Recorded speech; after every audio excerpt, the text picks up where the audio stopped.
आज साधना का 76 दिन हो गया।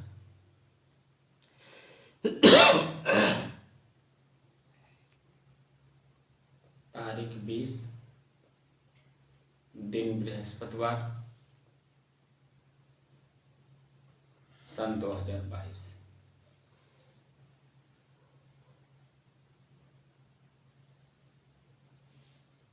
आज आप लोगों को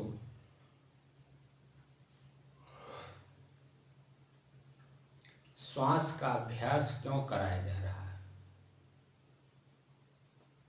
ईश्वर शब्द का प्रयोग क्यों किया गया,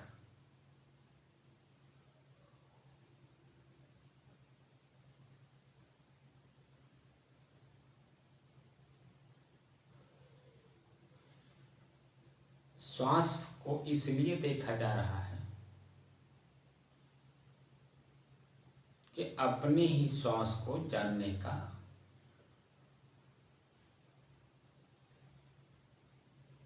अवसर प्राप्त हो। मेरा श्वास, मेरा श्वास, मेरा कहने वाला कौन?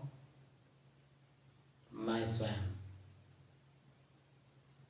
तो मैं और मेरे में अंतर क्या है, ये समझना है।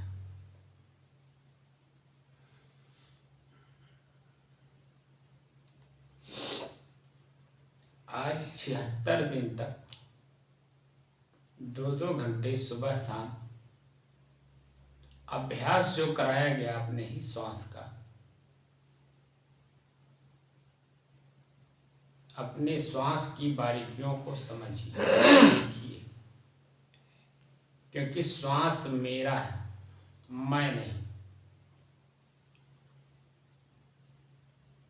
मन हमारा चंचल है, श्वास को ही मैं मान बैठा था। चंचलता के कारण मन अब स्थिर हुआ, शांत हुआ। तो अब जान लीजिए कि श्वास को देखने का अभ्यास क्यों कराया गया। इसलिए मैं और मेरे का अंतर जान सके। मन को एकाग्र कराया इसलिए गया कि मन चंचल हो गया, मन स्थिर नहीं है और शांत नहीं है। जब मन स्थिर और शांत नहीं रहेगा तो किसी बात को पकड़ेगा नहीं, पकड़ेगा नहीं तो समझेगा नहीं, और समझेगा नहीं तो भ्रांतियां जो हमारे मन मस्तिष्क में अनेकों भरी पड़ी हैं, उनसे छुटकारा नहीं होगा।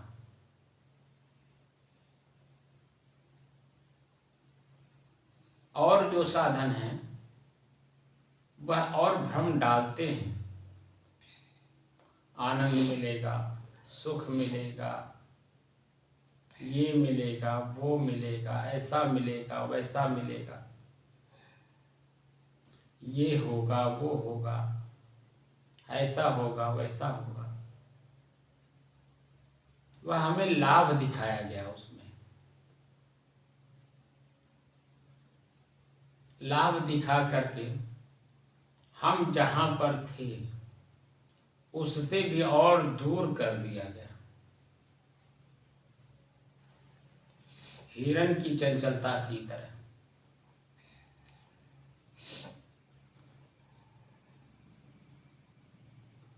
हम तो स्वतः वही थे, लेकिन हमको और भटका दिया गया।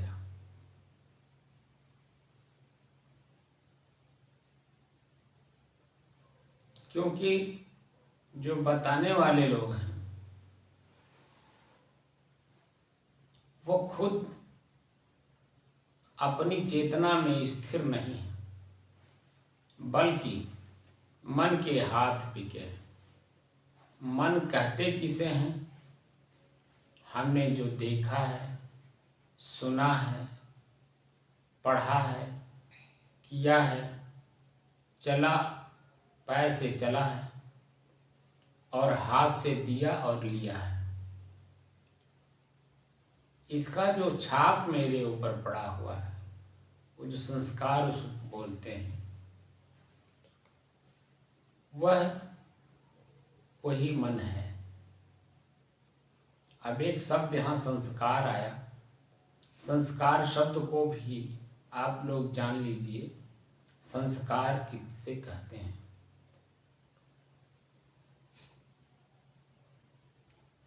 सहकार, संस्कार शब्द में 3 शब्द बनता है, सहकार।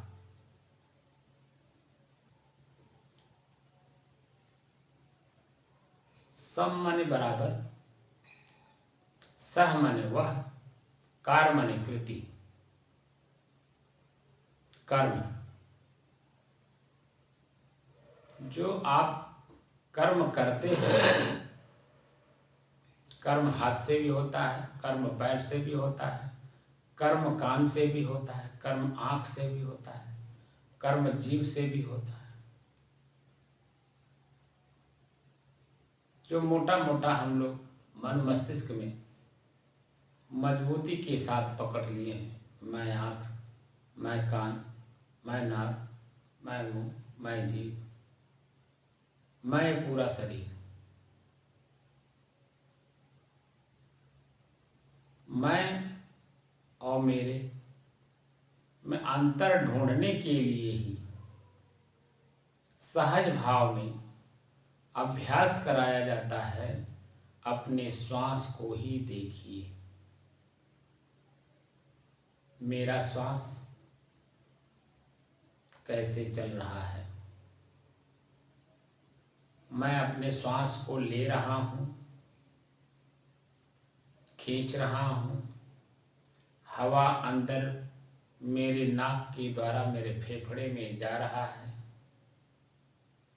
तो कैसा महसूस करा रहा है, सुख के रूप में कि दुख के रूप में, वेदना और संवेदना के रूप में। वेदना कष्ट को कहते हैं, संवेदना सुख को कहते हैं। श्वास लेते समय मुझे सुख का अनुभूति हो रहा है या श्वास को लेते समय कष्ट का, दुख का, पीड़ा का अनुभव हो रहा है, क्या महसूस हो रहा है।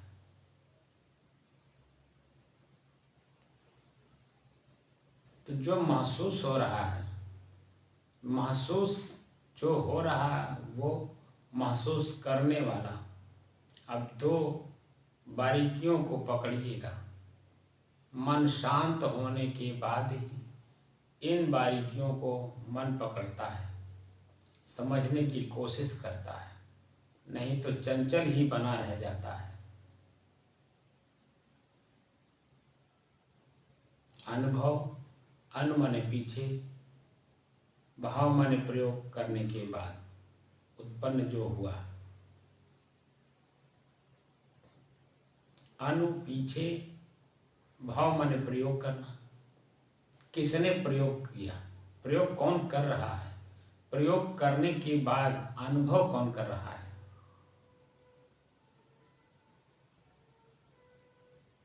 तो अनुभव वस्तु बाहरी है, अनुभूति हो रहा है, अनुभूति करने वाला कौन, आप स्वतः हैं, उसी को चेतन कहा जाता है। श्वास मेरा है, मैं नहीं। इन बारीकियों को जानने के बाद हमारे जो धार्मिक ग्रंथ बने हुए हैं, वो पूरी बात आपको समझ में आ जाती है। जब तक इन बारीकियों को समझेंगे नहीं, सिर्फ आंख से पढ़ लेंगे, बुद्धि में जचा लेंगे, निश्चय कर लेंगे, इस ग्रंथ में ऐसा लिखा है, ये महापुरुष अपने ग्रंथ के माध्यम से ये कहना चाहते हैं, वो सब जान जाएंगे। लेकिन स्वतः आप उनके अनुभव के आधार पर जो उन्होंने लिखा उस स्थिति में नहीं जा पाएंगे। महापुरुष हमें अपनी स्थिति में स्वतः ले जाना चाहते हैं। मैं कौन हूँ, क्या कर रहा हूँ, क्या करना चाहिए, इन बातों की जानकारी देते हैं।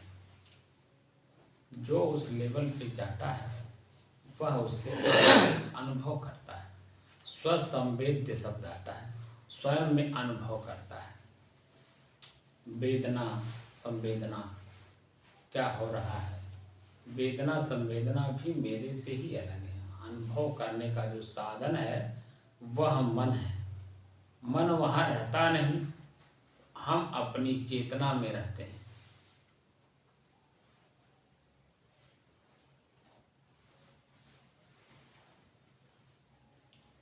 और अपनी चेतना में रहते हुए जब हम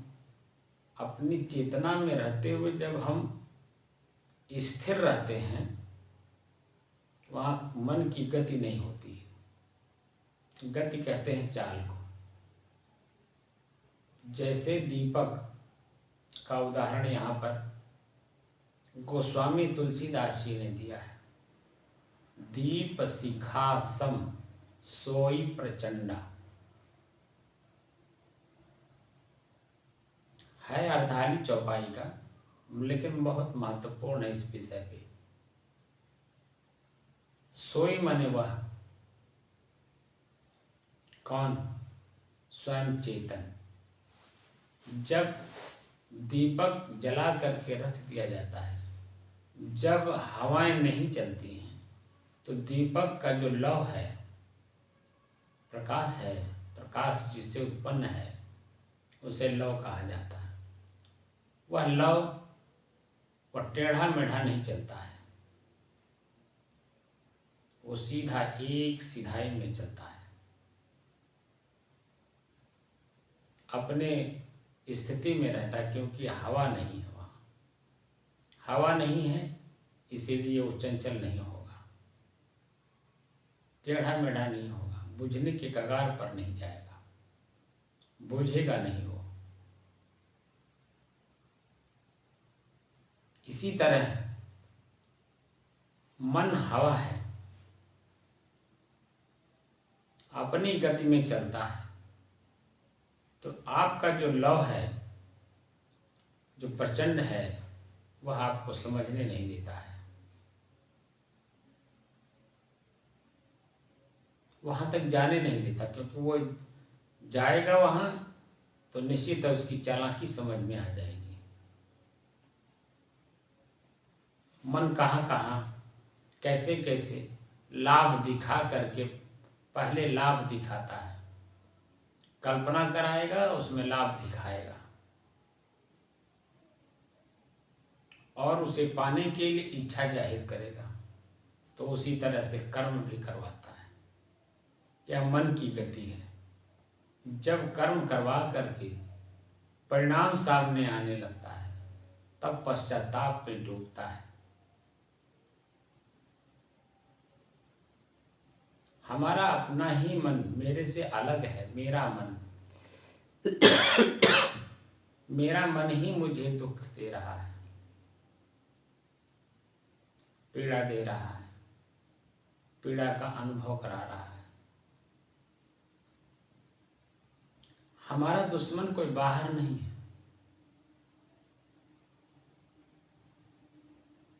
हमारा दुश्मन हमारे साथ 24 घंटा है, हमारा अपना मन।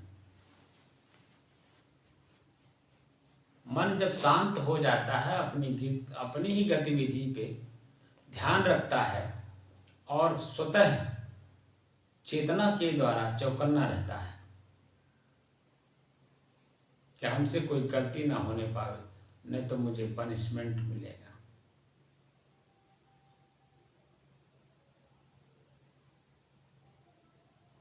पनिशमेंट में क्या मिलेगा, क्या हो सकता है, वो तो समय बताता है। इसीलिए पहले से सतर्क और सावधान रहेगा, अपने राजा की बात को स्वीकार करेगा और स्वतः स्वीकार करके उसी के अनुकूल कार्य करेगा, जिससे पश्चाताप, दुख, पीड़ा न प्राप्त हो।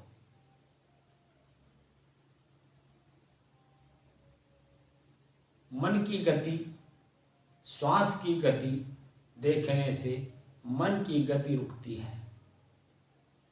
स्वतः धीरे धीरे अभ्यास करने से, अभ्यास वैराग्याभ्याम तत् निरोध है। गीता में भगवान कृष्ण के मुख से कहलवाया गया है, अर्जुन अभ्यास करो वैराग्य के द्वारा, तब वह निरोध होगा। वैराग्य शब्द का अर्थ त्याग देना नहीं होता है, जानना होता है। जान कर कर्म करने से आपके मन पर बुरा असर नहीं पड़ता है, बल्कि अनुकूलता प्राप्त होती है। किसके लिए? चेतना के लिए, जिसको आप सहज भाव में आत्मा कहते हो। आत्मा भी मन का ही पर्यायवाची है। चेतना शब्द, चेतन शब्द सुनने को रेयर केस में मिलता है। जो जानकार होता है वह जानता है चेतन। चेतन शब्द का प्रयोग कभी कभी लोग करते हैं, लेकिन आत्मा शब्द का प्रयोग तो जनरल हो गया है। सभी लोग कहते हैं मैं आत्मा हूँ। मैं कौन हूँ? मैं आत्मा हूँ। चेतन के बारे में जानते ही नहीं, चेतन क्या है। आत्मा भी चेतन के द्वारा ही प्रेरित की गई है। मन कब है? मन जब दुखी है तो मन है। मन प्रफुल्लित प्रसन्नचित है, वही आत्मा है दोनों ही मन ही।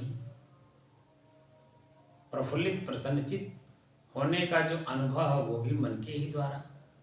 पीड़ा मिल रहा है, दुख मिल रहा है, उसको देखने वाला वो भी मन ही, क्योंकि साधन है चेतन का। प्रकृति को जानने का साधन है मन। मन के द्वारा चेतन प्रकृति को जानने की कोशिश करता है, और प्रकृति इसलिए पकड़ में नहीं आती क्योंकि उसमें परिवर्तन है, वो चंचल है। क्षण में कुछ करेगा, क्षण में कुछ करेगा। तो क्षण में जो परिवर्तन होता है वो परिवर्तन 5 चीजें मिलकर, माटी, पानी, आग, हवा, आकाश, एक जगह पांचों मिले हुए हैं। अब उसमें जो ज़्यादा ताकतवर होगा वो चीज़ें दिखाई देती हैं।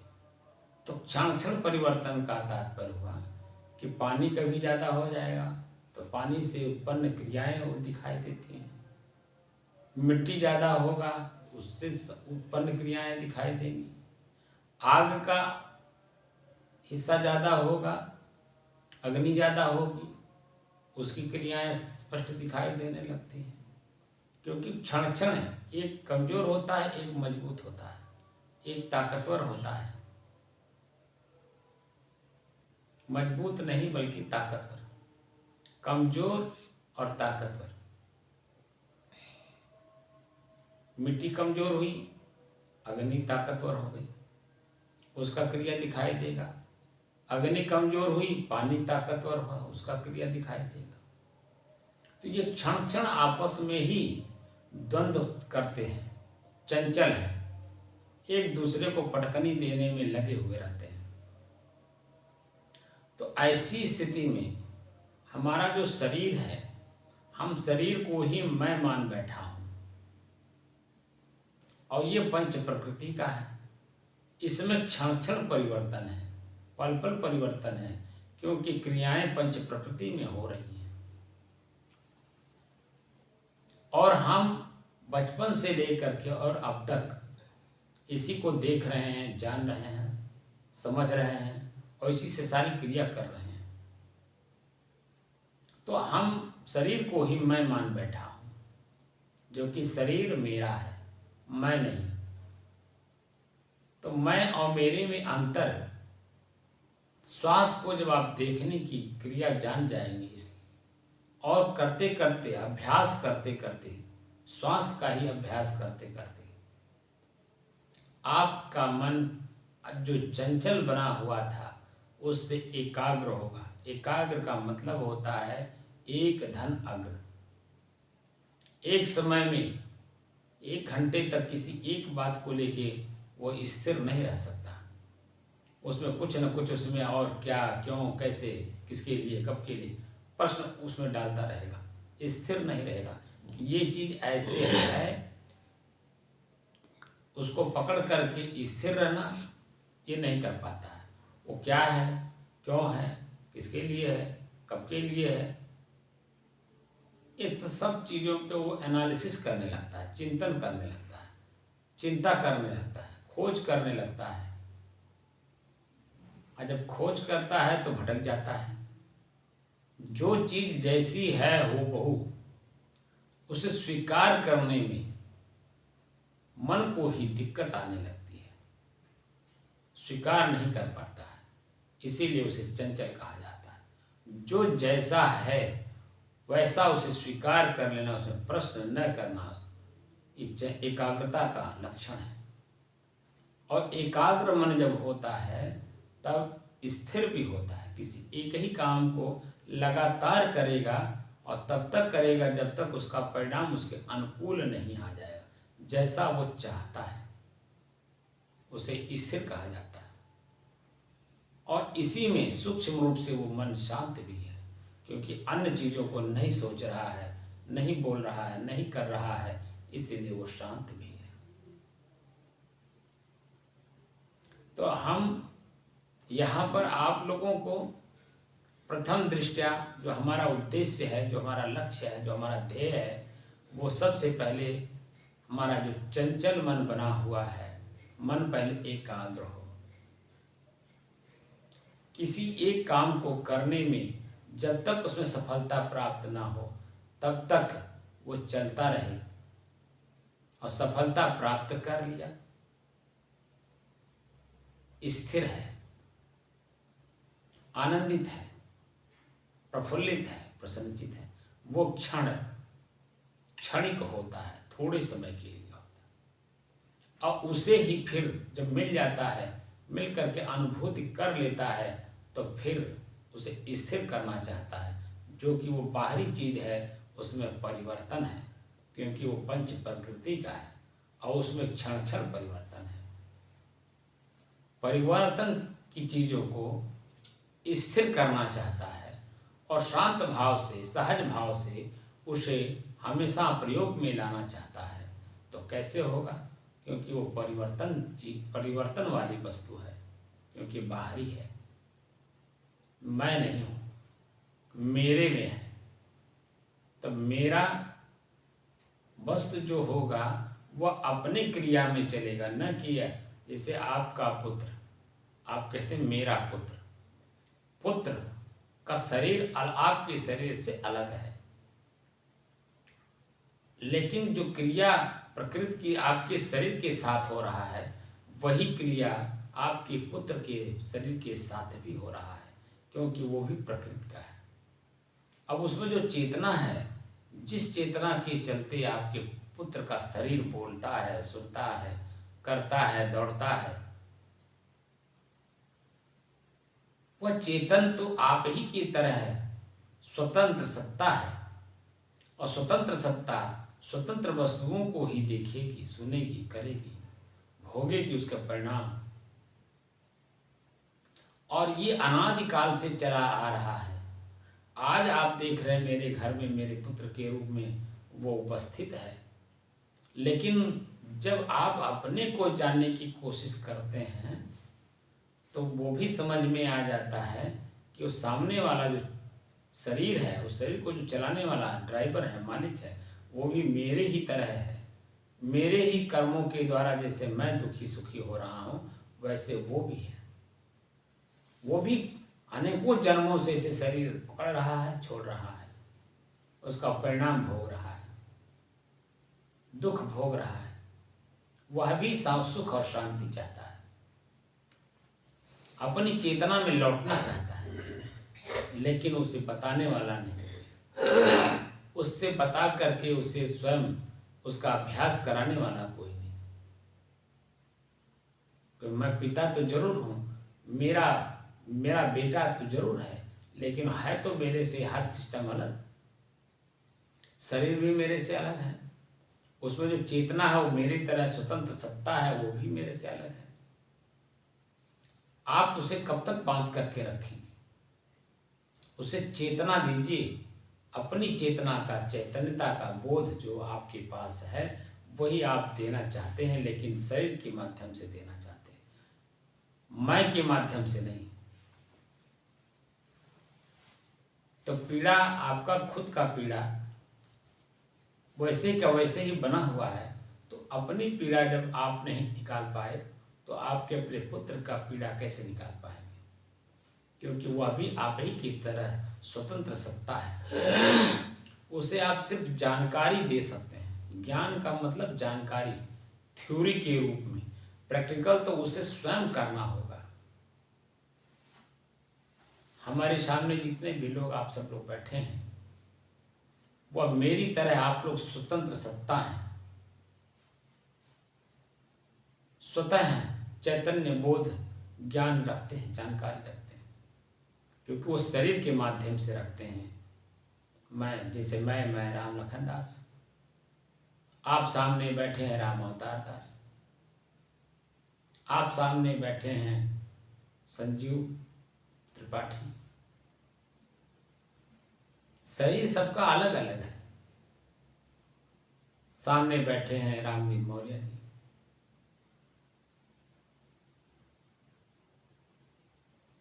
स्वतंत्र सत्ता है। और स्वतंत्र सत्ता अपने अपने स्वतः के कार्य से चलता है, स्वतः के चिंतन से चलता है। उसका अपना स्वभाव होता है। मिट्टी का स्वभाव अपना अलग है, पानी का स्वभाव अपना अलग है, अग्नि का स्वभाव अपना अलग है, आकाश का स्वभाव अपना अलग है। उसी तरह से इस शरीर, जो शरीर हमारा है, ये मिट्टी, पानी, आग, हवा, आकाश, पंच तत्वों के द्वारा, मिश्रण के द्वारा बना हुआ है। लेकिन इस शरीर में मैं हूँ, मैं भी स्वतंत्र सत्ता हूँ। मेरा स्वभाव क्या है? पंच प्रकृति के स्वतंत्र सत्ता में क्रिया है, एक दूसरे से मिले हुए हैं। जो चीज ज्यादा होता है वही दिखाई देता है, जो कम कम होता है वो दिखाई नहीं देता। इसका मतलब ये थोड़ी कि वो नहीं है। क्षण क्षण बदल रहा है, एक दूसरे को पटकनी देने में लगे हुए हैं। कौन कब किसको कैसे पटकनी देगा कोई पता नहीं। मिट्टी, मेरा जो स्थूल शरीर है वो मिट्टी का है। इसमें जो एक दूसरे को बांध के रखने की शक्ति है वो पानी का है। शरीर जो हमारा चमक रहा है वो अग्नि का है। अग्नि हमारे शरीर में भरपूर मात्रा में है, जितना इसको चाहिए। उसी में कम बेस होता है तो आपके शरीर में रोग उत्पन्न होता है। पहले के वैद्य लोग हुआ करते थे जो आयुर्वेद से संबंधित थे, उनका भी मन एकदम बिल्कुल शांत रहता, एकाग्र, स्थिर और शांत रहता था। आपके नाड़ियों को देखते थे और शांत मन से वो जान जाते थे कि आपके शरीर में कौन सी चीजें ज्यादा इस समय उत्पन्न है अपनी क्रियाओं में। उसी को शांत करने की दवा दे देते थे और वह शांत हो जाता था। आपको जो पीड़ा हो रही थी वो शांत हो जाता है। कफ, पित्त, वायु, तीन तरह की नाड़ी हमारे शरीर में। कफ, पित्त, वायु। कफ, पित्त वायु, मिट्टी आपका शरीर है ही।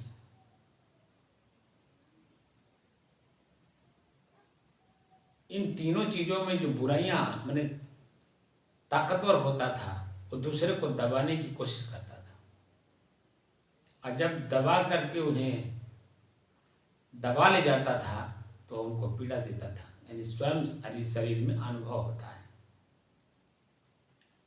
तो वैद्य लोग जो उसके उपचार करने वाले लोग हुआ करते थे, वह उस तरह से दवा दे देते थे, आपका शरीर प्रफुल्लित प्रसन्नचित हो जाता था।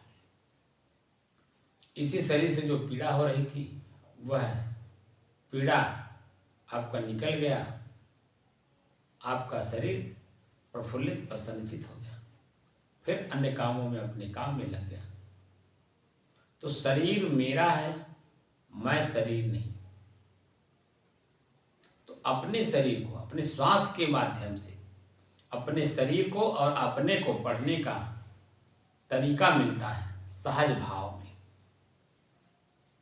हम सहज भाव में, हमारा जो स्वभाव है वह सहज है, हमें प्राप्त है, लेकिन मन के द्वारा, इच्छाओं के द्वारा, कल्पनाओं के द्वारा मैं बाहर अपनी ही चीज को बाहर ढूंढ रहा हूँ, अपने स्वभाव को बाहर प्रकृति में ढूंढ रहा हूँ, जो कि उसमें क्रिया है, परिवर्तन है, चंचल है। वो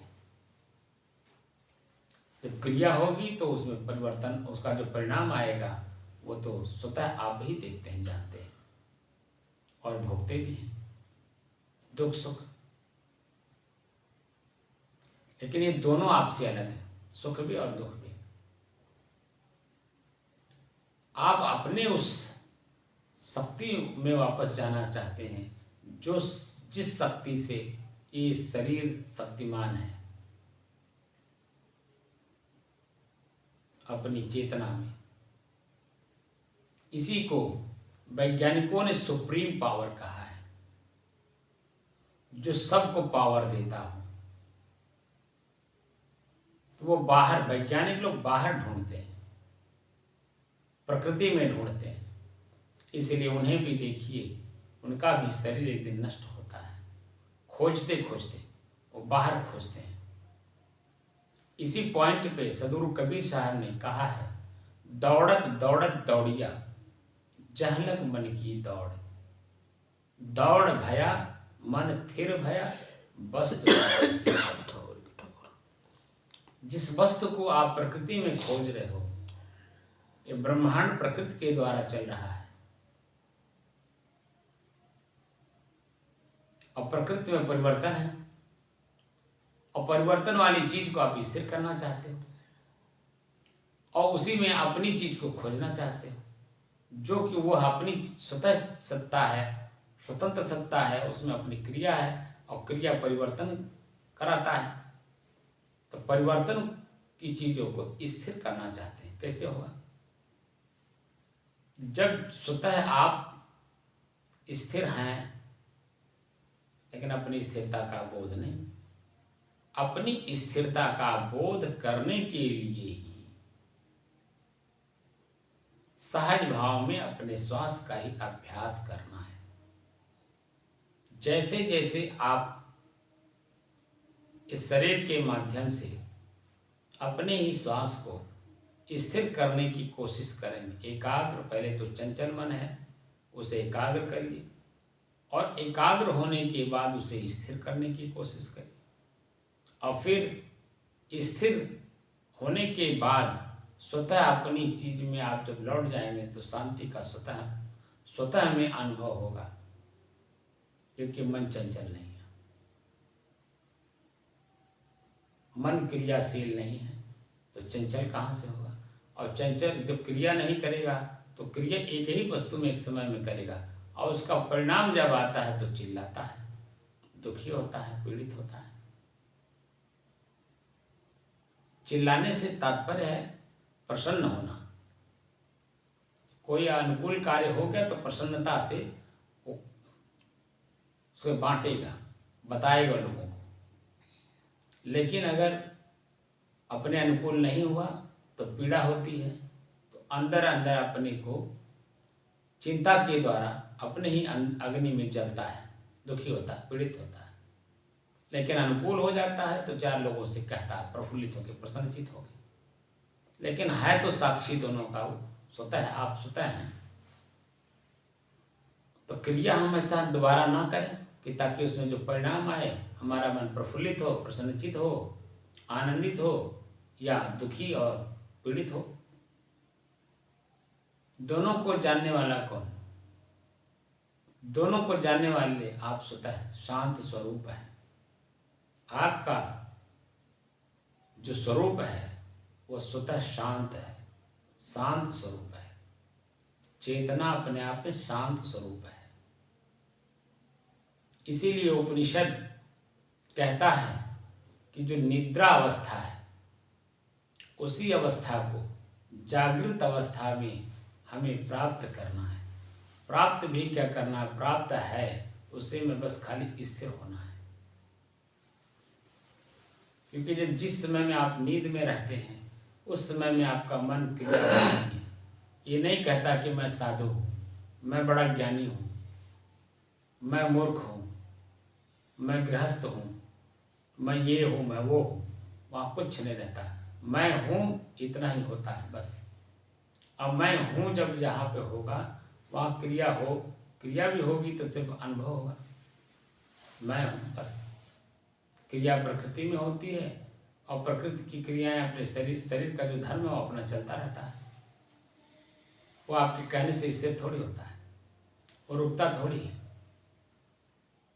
समय चलता रहता है, समय प्रकृति का ही है।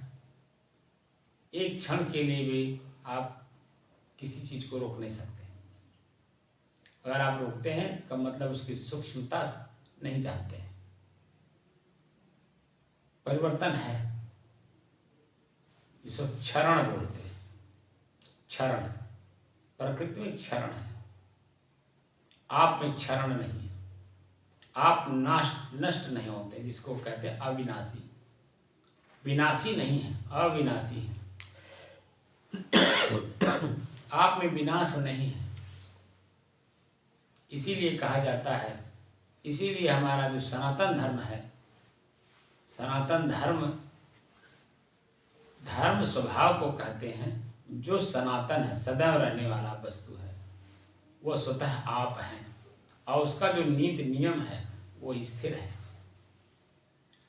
उसी को ही आप प्राप्त करना चाहते हैं, जिसे मोक्ष कहते हैं। आप सहज भाषा में, आम भाषा में मोक्ष प्राप्त करना कहा जाता है। मोक्ष प्राप्त कर लो, यानी जो जिस कारण से आपका मन दुखी है, पीड़ित है, उस कारण का निवारण कर लो और अपने शांत स्वरूप में वापस चले जाओ, यही कहा जाता है।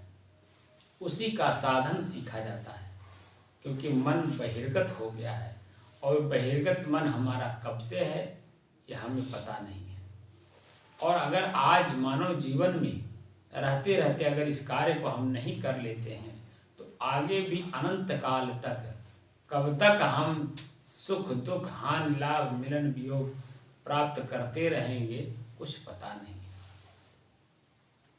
इसीलिए सदगुरु कबीर साहब कहते हैं कि अब की पुरिया जो निर्वारे सोजन सदा आनंदा। पुरिया कहते वासना को। इसी शरीर में रहते रहते अपनी वासना को आप त्याग कर दो। वासना इच्छा और कल्पना को कहते हैं। इच्छा और कल्पना त्याग दो, अपने स्वरूप में स्थित हो जाओ। और ये सिर्फ मानव जीवन में ही संभव है।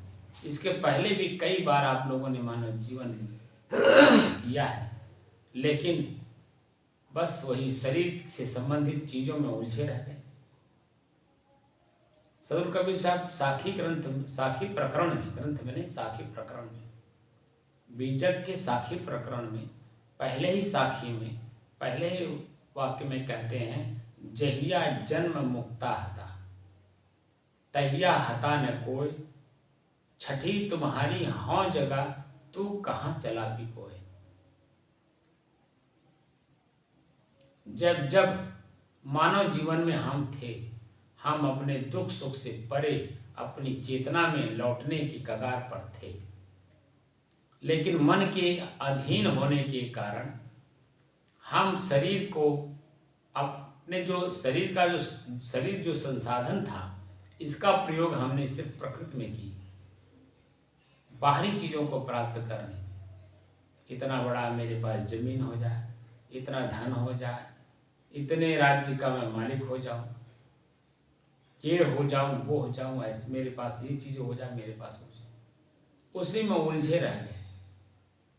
और वह उलझन आज तक आपने खत्म नहीं कर पाया। तो कहते हैं कि जहिया जन्म मुक्ता था, तब तब जब आप मानव शरीर में थे, तब तब अपने मन को खत्म करने के कगार पर थे। जहिया जन्म मुक्ता था तहिया हता न कोई, तब तब आपने हता नहीं, यानी त्याग नहीं किया, उसका हत्या नहीं किया।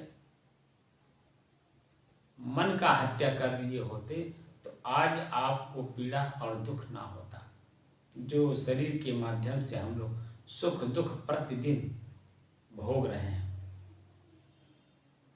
अपने स्वरूप में चले जाते, शांत हो जाते, कुछ रहता ही नहीं, क्रिया ही नहीं होती तो उसका परिणाम कैसे आता। तहिया हता न कोई, छठी तुम्हारी हौ जगह। हौ का मतलब मैं। आज हमारा मन, छठी मतलब मन हमारा जागृत है, पूर्ण रूप से जागृत है। छठी तुम्हारी हौ जगह। आज चेतना को जगाने का पूर्ण अवसर है, तो कहाँ चला बिगोए। तुम आज जो कार्य कर लोगे वो सारा कार्य संपन्न हो जाएगा एक को जानने से, सिर्फ अपने आप को जानने से। जब तक शरीर में आप रहेंगे, आज के बाद भी आपको शरीर में रहना होगा। ऐसा नहीं कि आज ही आपका शरीर पूरा हो गया, छूट गया, मर गया, ऐसा नहीं है। ये अपने नीति नियम में चलता है, तो जब तक इसका नीति नियम फिक्स है तब तक आपको इस शरीर में रहना पड़ेगा, जिसको प्रारब्ध कहते हैं। प्रारब्ध भोग भोगना है, तब तक आपको शरीर में रहना पड़ेगा। लेकिन फिर आज के बाद हमारे शरीर की जो क्रियाएं हैं वो पहले जैसा नहीं होना चाहिए, जिसका परिणाम दुख सुख हम भोगते चले आ रहे हैं। हम आज के बाद हमारा एक कर्तव्य हो जाता है कि हम किसी भी चीज़ को करने से पहले उसे देख लें, जान लें और समझ लें।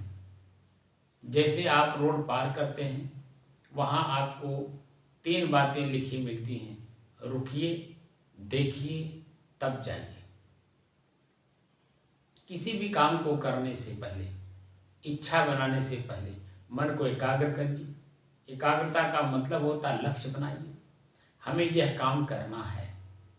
फिर स्थिर होकर के उसी लक्ष्य पे चलते रहिए जब तक वो मुझे प्राप्त ना हो जाए। तो शांत भाव से स्थिर होकर के जब काम करते हैं, एकाग्र होकर, तो वह जब पॉइंट आता है तो उसमें जो सुख दुख का अनुभव होता है, यह ऐसा है कि समझ में आता है। उसके बाद मैं ही इसको जानने वाला, मैं ही इसे पाने वाला, मैं ही इसे भोगने वाला, और फिर भी ये मेरे से अलग है, मैं इससे अलग हूँ। और उसमें परिवर्तन पुनः शुरू हो जाता है, पीड़ा के रूप में, दुख के रूप में। अच्छे काम में भी परिणाम है और बुरे काम का भी परिणाम है। अच्छे में बुराई है और बुराई में अच्छाई है। ये मिश्रण है। ये मिश्रण की वस्तुएं समझ में नहीं आती हैं, कब क्या हो जाएगा। लेकिन जानने वाला, समझने वाला और करने वाला और उसे प्राप्त करने वाला, प्राप्त करके उसे भोगने वाला, हम स्वतः अलग हैं। तो मैं और मेरे में जो अंतर है, इसी अंतर को ढूंढने के लिए और ढूंढ करके उसमें शांत होने के लिए ये सहज भाव में ईश्वर शब्द का प्रयोग किया गया। ई प्लस स्वर, ई माने स्वर माने श्वास। अपने ही श्वास को आप देखिए, इसी को अभ्यास करिए, और देखते देखते एक अवस्था ऐसी आती है, अपने मन की गति को समझने में आसानी होती है। तो भगवान शब्द का भी प्रयोग किया गया। भगवान जड़ को कहते हैं, चेतन और जड़, जड़ और चेतन। शरीर आपका जड़ है, अपने ही शरीर की क्रियाओं को पल पल सेकंड सेकंड पढ़ने में आसानी होती है कि हमारे ही शरीर में कब क्रोध उत्पन्न हो रहा है, कब काम वासना उत्पन्न हो रही है, कब ईर्ष्या, कब जलन, कब लोभ। इन सब की परिभाषाओं को जानने के बाद शांत मन से जैसे जैसे आप अपने आप को पढ़ते हैं, स्टेप बाय स्टेप, सीढ़ी बाय सीढ़ी सारी बातें समझ में आ जाती हैं और अपने मन को शांत करने में आपको आसानी होती है, सहजता होती है।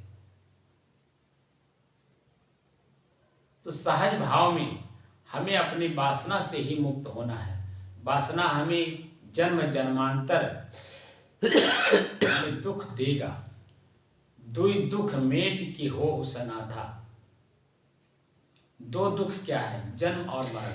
जन्म होगा तो मृत्यु होगी ही। जन्म के बाद मृत्यु पर्यंत हम भयभीत रहते हैं, मर ना जाए, कट ना जाए, बिछुड़ ना जाए। भय हमेशा बना ही रहता है, 24 घंटा। भय मुक्त होना है। दुई दुख मेट के हो सनाथा। तो जन्म नहीं होगा तो अनेकों प्रकार के भय नहीं होंगे। जन्म नहीं होगा तो मृत्यु नहीं होगी।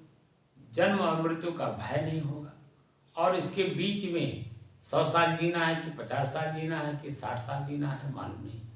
कब, जब तक हम रहेंगे, प्रतिदिन अनेकों प्रकार के दुख को हम अनुभव करते हैं भय के कारण, मर न जाए। ये भय मुक्त हो जाते हैं। तो जब भय मुक्त हो जाते हैं तब परिभाषा बदल जाती है। जहि मरने से जग डरे, मेरे मन आनंद, कब मरी हो कब पाई हो पूर्ण परमानंद।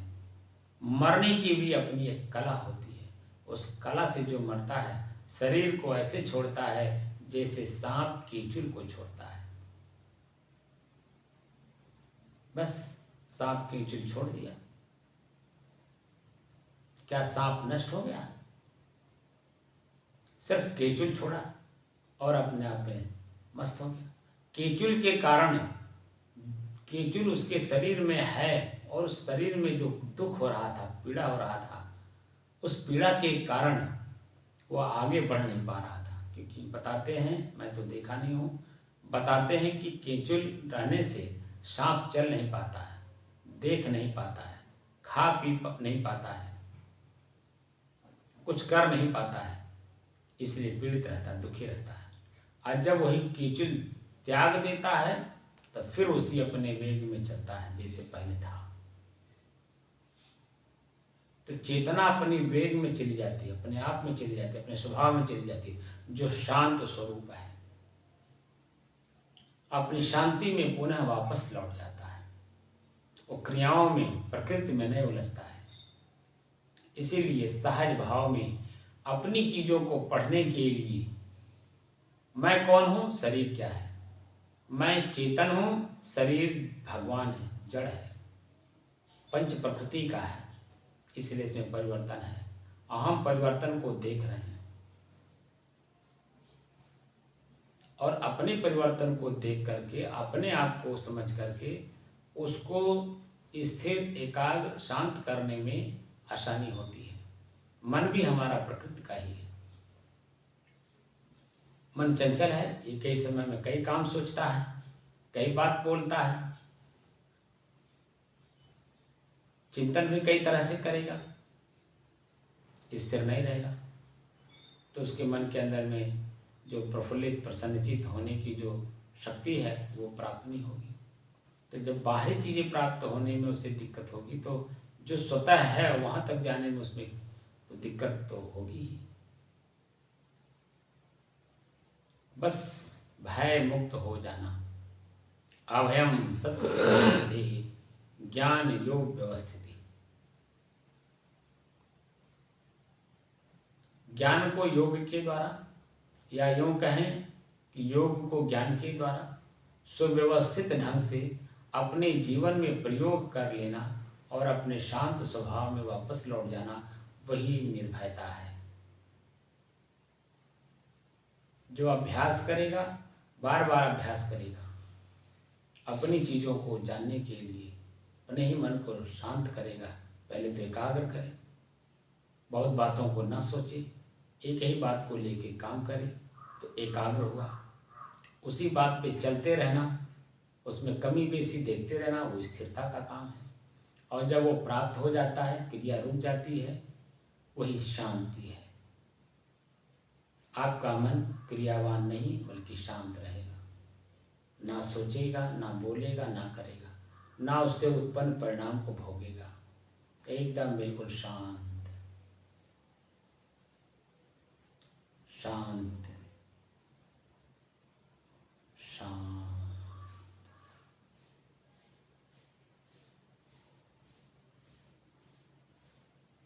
अपनी पूर्णता की ओर, अपनी पूर्णता में समाहित हो